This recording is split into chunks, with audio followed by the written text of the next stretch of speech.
जय शिवराय मित्रांनो, आज आपण जाणून घेणार आहोत आपल्या छत्रपती शिवरायांच्या राजमुद्रेविषयी। काय आहे राजमुद्रा, काय लिहिलंय राजमुद्रेवर, राजमुद्रेचा अर्थ काय, राजमुद्रेचा वापर कुठे आणि कसा केला जात होता, जाणून घेऊया सगळ्या प्रश्नांची उत्तरे। निश्चयाचा महामेरू, बौद्ध जनांसी आधारू, अखंड स्थितीचा निर्धारू, श्रीमंत योगी, असे वर्णन संत श्री रामदास स्वामी यांनी केले होते।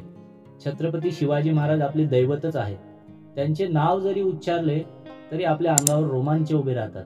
त्यांनी रयतेसाठी घेतलेल्या कष्टाबद्दल वाचले, असंख्य मावळ्यांनी केलेले बलिदान आठवले की आपल्या डोळ्यात पाणी आले नाही आणि हात जोडले नाही तर नवलच। महाराजांचे कार्य इतके भव्य आहे की ते शिकण्यासाठी संपूर्ण आयुष्य खर्च केला तरी कमी पडेल। त्यांचे जितके अवलोकन करावे तितके कमीच। महाराजांची अर्थनीती, युद्धनीती, राजनीती व इतर असंख्य गोष्टी शिकल्या पाहिजेत। त्यांच्या प्रत्येक कृतीमागे काही ना काही अर्थ दडलेला होता, जसे की राजमुद्रा। हिंदुस्थानावर सतत झालेल्या परकीय मुघल आक्रमणानंतर बहुतांश राजांच्या राजमुद्रा या अरबी, पर्शियन किंवा उर्दू भाषेत असायच्या। पण जेव्हा छत्रपती शिवाजी महाराजांनी स्वराज्याची स्थापना केली तेव्हा मात्र राजमुद्रेसाठी आपली संस्कृत भाषा निवडली। शेकडो वर्षानंतर शिवरायांची राजमुद्रा पहिल्यांदाच प्रचलित झाली, म्हणून या राजमुद्रेचं विशेष महत्त्व आहे आणि म्हणूनच आपणा सर्वांना राजमुद्रेविषयी माहिती असायला पाहिजे। चला तर मग जाणून घेऊया राजमुद्रेचा अर्थ आणि काय आहे राजमुद्रा। राजमुद्रा म्हणजे सोप्या भाषेत सांगायचे झाले तर एक स्टॅम्प असतो, त्या काळी असायचा। एखाद्या कामाच्या कागदपत्रावर स्टॅम्प आणि सिग्नेचर नसेल तर तो कागद ग्राह्य धरला जात नाही। तसे पूर्वीही होते। राज्यकारभार चालवताना अनेक आदेश निघत, अनेक देशात अधिकाऱ्यांना माहिती पत्राद्वारे पोहोचवली जात असे, त्यावर मुद्रेची मोहर उमटवली जात असे।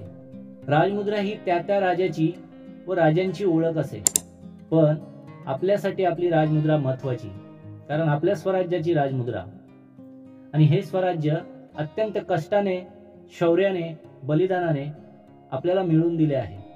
महाराज एक संघटक, सेनापती, स्वातंत्र्य योद्धे तसेच स्फूर्तिदाते देखील होते। ते युग पुरुष होते। महाराज पुण्यवंत तर होतेच, शिवाय नीतिवंत देखील होते। कलियुगात असा राजा झाला नाही आणि होणारही नाही। ते आपल्या रयतेचा लहान बाळांप्रमाणे सांभाळ करत असत। ते श्रीमंत तर होतेच, पण योगीही होते। ते त्यांच्या स्वभावात निग्रह होता। त्यांचा उत्साह एखाद्या बालकाला लाजवेल असा होता। त्यांच्या स्वभावात चंचलता नव्हती। सर्वांसाठी त्यांच्या मनात ममता होती। तसेच ते अष्टपैलू, मुत्सद्दी, अष्टावधानी, थोर सेनानी, धर्माभिमानी, परंतु सहिष्णू, लोकहितदक्ष आणि चारित्र्य संपन्न असे आपले छत्रपती शिवाजी महाराज होते। म्हणून त्यांचे मावळे त्यांच्या शब्दावर प्राण द्यायला सुद्धा मागे पुढे बघत नव्हते। त्यांच्या शब्दाखातर स्वराज्यासाठी हसत हसत प्राणाची आहुती देत असत। त्यांच्या कष्टामुळे, शौर्यामुळे भगवा टिकला व स्वराज्य निर्माण झाले। धन्य धन्य ते शिवराय, धन्य धन्य त्या राजमाता जिजाऊ, यांच्या रूपाने प्रत्यक्ष आई जगदंबा प्रगट झाली। आपल्या दैवताबद्दल आपण पुढच्या पिढीला देखील सांगितले पाहिजे आणि पुस्तके वाचली पाहिजेत, तसेच त्यांच्याबद्दल बोलले पाहिजे। आपल्याला जी शिवाजी महाराजांची राजमुद्रा माहीत आहे ती आकाराने अष्टकोनी आहे। शहाजी महाराजांनी राजमुद्रा आपल्या मुलाला म्हणजे शिवाजी महाराजांना दिली, तेव्हा ते केवळ 12 वर्षाचे होते। शिवाजी महाराज 12 वर्षाचे होईपर्यंत ते आपल्या आईसोबत बँगलोरमध्ये राहत होते। त्यानंतर शहाजी राजांनी पुण्याचा कारभार शिवरायांनी जिजाऊंकडे सोपवला आणि ते जिजाऊ बरोबर पुण्यात आले।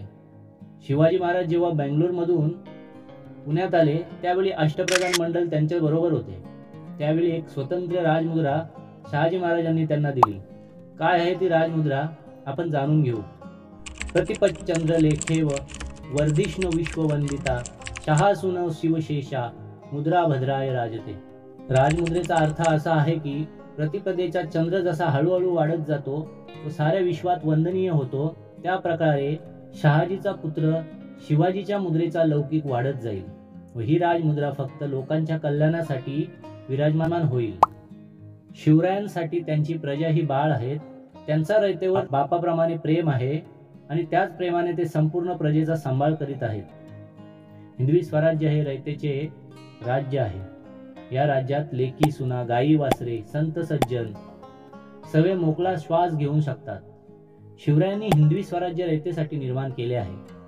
त्यांच्या राज्यात निष्पापांवर अन्याय होणार नाही आणि तो कधीच सहन केला जाणार नाही. न्यायाचे राज्य असेल, अन्याय करेल त्याला कडक कारवाई होईल. तसेच हे हिंदवी स्वराज्य आता सगळीकडे चंद्राप्रमाणे वाढत जाईल व या मुद्रेचा लौकिक संपूर्ण जगात पसरेल. शिवरायांच्या रयतेचा कल्याण हे उद्दिष्ट असेल, असाच काहीसा संदेश या राजमुद्रेतून आपल्याला मिळतो आहे. शिवाजी महाराजांच्या राजमुद्रेचा अर्थ काय ते आपण पाहिले. ही राजमुद्रा आपल्याला खूप काही सांगून जाते. राजमुद्रेचा अर्थ मी अल्पशा बुद्धीने आपल्याला सांगितला. यात काही चूकभूल असेल तर मला मोठ्या मनाने क्षमा करावी. एक गोष्ट म्हणजे राजमुद्रा ही संस्कृत भाषेत आहे. यावरून समजते की शिवराय संस्कृत प्रेमी होते. या गोष्टीवरून सिद्ध होते हिंदवी स्वराज्य स्थापन करताना त्यांची दूरदृष्टी होती. हिंदुस्थानावर परकीय आक्रमणे झाली, त्यानंतर संस्कृत भाषेचे महत्त्व कमी झाले. जनसामान्याकडे संस्कृत भाषा पोचत नव्हती. लोक आपली भाषा विसरून जाऊ लागले.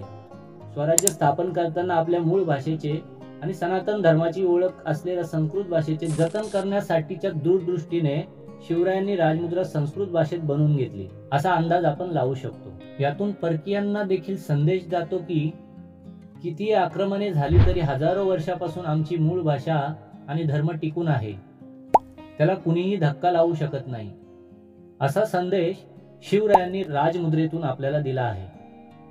धन्यवाद. जय शिवराय.